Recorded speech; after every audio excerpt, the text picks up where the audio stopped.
सभी भक्तों को मेरा जय श्री राधे। और आज इस वीडियो में हम चर्चा करेंगे श्रावण मास में आने वाली पुत्रदा एकादशी के बारे में। एकादशी का व्रत सभी वैष्णव भक्तों को रखना चाहिए और सभी एकादशियों का व्रत रखना चाहिए। एकादशी व्रत की इतनी महिमा है कि एक एकादशी व्रत रखने से आपके सभी पूर्व जन्मों के पापों का नाश होता है। प्लस जो सतयुग आदि युगों में तपस्या, यज्ञ व दान का फल मिलता था, वो एकमात्र एकादशी करने से आपको वही फल मिलेगा। आपके पुण्यों में वृद्धि होगी, जिसके कारण आपकी भक्ति में भी तीव्रता से प्रगति होगी।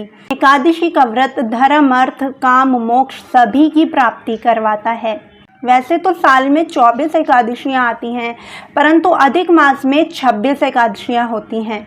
लेकिन एकमात्र पुत्रदा एकादशी ऐसी है जो कि साल में 2 बार आती है, एक श्रावण मास में और एक पौष के महीने में, वो सर्दियों में आती है। सभी एकादशियाँ बहुत इम्पोर्टेंट हैं और इनका अपना अलग ही महत्व होता है। सावन के महीने में जो पुत्रदा एकादशी आती है उसको हम पवित्रा या फिर पवित्रोपर्णा एकादशी के नाम से भी जानते हैं।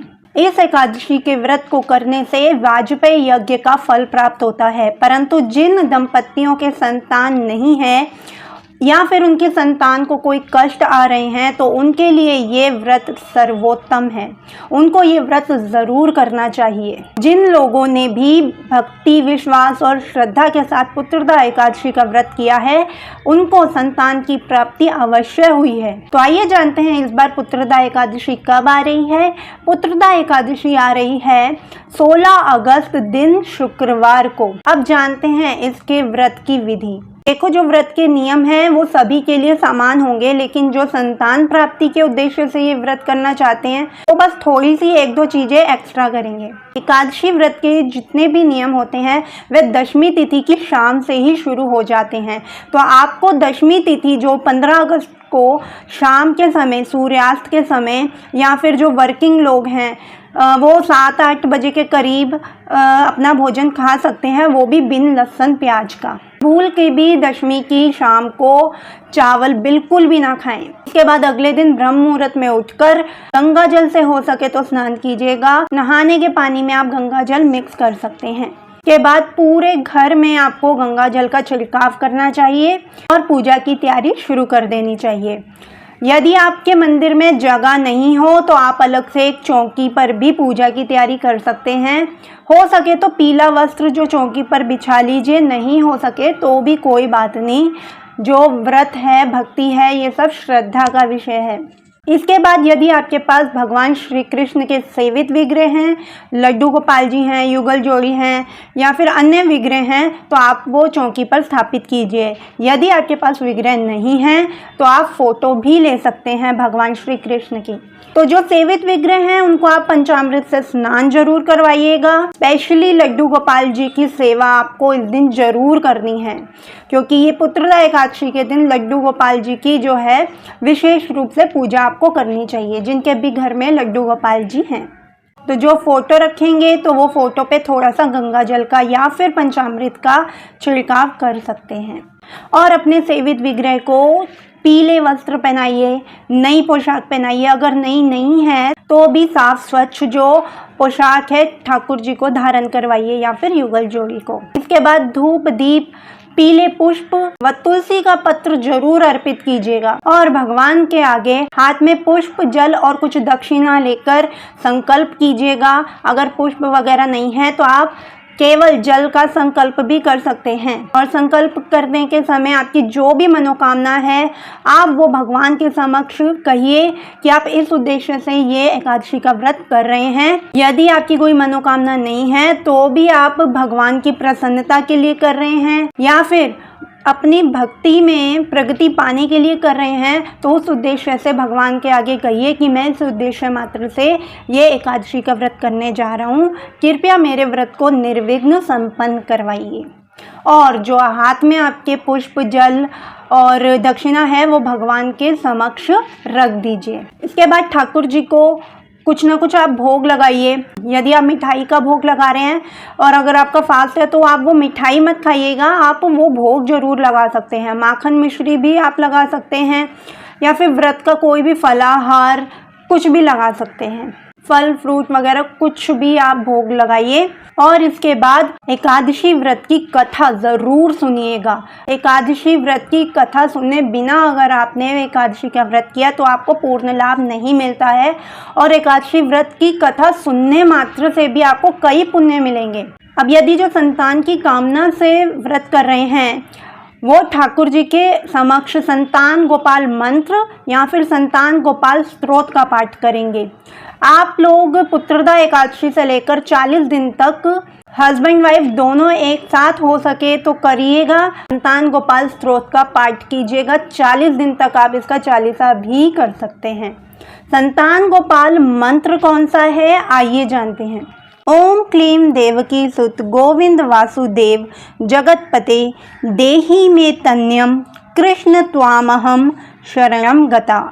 इस मंत्र की आप एक माला ज़रूर कीजिएगा। ज़्यादा से ज़्यादा भी आप कर सकते हैं। जिनको संतान की कामना नहीं है वो ये मंत्र या फिर स्तोत्र का पाठ ना करें। इस दिन बच्चों को भी कुछ ना कुछ बांटिए, टॉफ़ी वगैरह या फिर पेन पेंसिल वगैरह हो सके तो आपको ज़रूर बांटना चाहिए।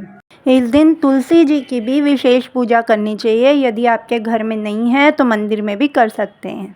व्रत के पूरे दिन में सोना नहीं है। व्यर्थ की निंदा, चुगली, क्रोध इत्यादि विकारों को त्यागना है। यहाँ पर केवल उपवास अन्न का त्याग नहीं होता है। यहाँ पर उपवास का मतलब होता है जो भी हमारे विकार हैं उनका त्याग करना है। हमें अपने मन को जो है नियंत्रित करना है। अब व्रत के दिन पूरे दिन आपको अच्छे से मैनेज करना है।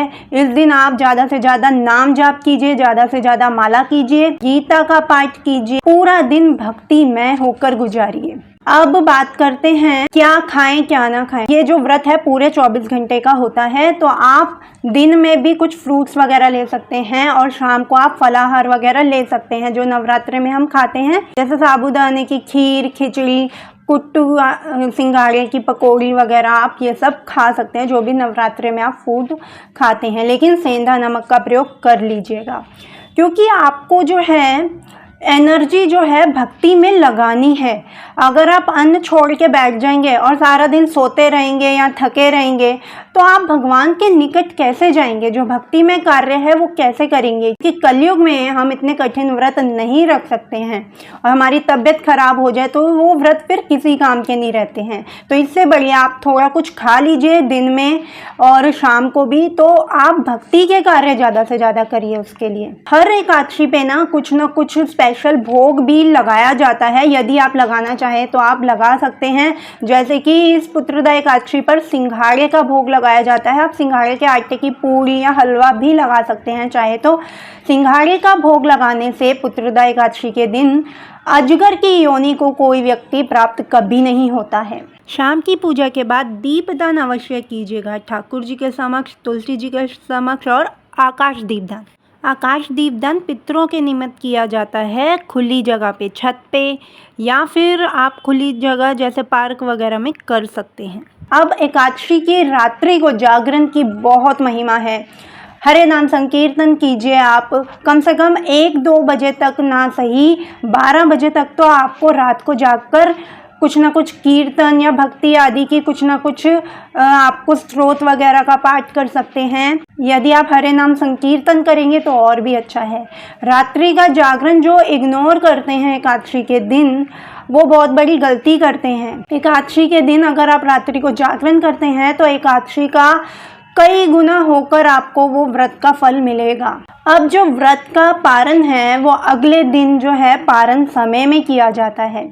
अब व्रत का पारण समय क्या है? व्रत का पारण समय 17 अगस्त को 5:51 से 8:05 तक सुबह रहेगा। इस बीच में आपको पारण करना ही करना है, ना पहले ना बाद में। कहते हैं अगर व्रत के पारण समय में पारण ना किया जाए तो एकादशी व्रत का कोई भी लाभ नहीं मिलता है। व्रत का पारण कैसे करेंगे? आप तुलसी दल के साथ थोड़ा जल लेकर भी आप पारण कर सकते हैं, या फिर चावल का एक दाना जो होता है आप उससे भी पारण कर सकते हैं। चावल का एक दाना खाकर ऊपर से पानी पी लीजिएगा, वो भी आपका पारण हो जाएगा। देखो, आपको द्वादशी के दिन जो है चावल ज़रूर खाने हैं। हो सके तो मंदिर में कुछ ना कुछ ब्राह्मण को दान दक्षिणा भी जरूर कीजिएगा। वो आप अपनी सामर्थ्य के अनुसार कर सकते हैं। भक्ति में ना कोई भी चीज़ आपको बांध के नहीं रखती है। भक्ति बहुत कूल है। मेन आपकी श्रद्धा होनी चाहिए। जो भी आप कार्य करो मन से करो। ये बोझ नहीं कि काम निपटाने हैं, ये भी करो ये भी करो। मेन कम कर लो चाहे, लेकिन पूरे मन से करो। भगवान जो है भाव देखते हैं। एकादशी से रिलेटेड कोई भी प्रश्न हो तो आप मुझे कमेंट में पूछ सकते हैं। अगले वीडियो में हम व्रत की कथा जो है अपलोड करेंगे, उसको ज़रूर सुनना पुत्रदा एकादशी के दिन। तो आशा करती हूँ आपको ये वीडियो पसंद आई होगी और इस वीडियो को ज़्यादा से ज़्यादा शेयर ज़रूर करना, क्योंकि ज्ञान बांटने से बढ़ता है। यदि आपको मेरी वीडियो पसंद आई है तो please like share and comment ज़रूर कीजिएगा। जय श्री राधे।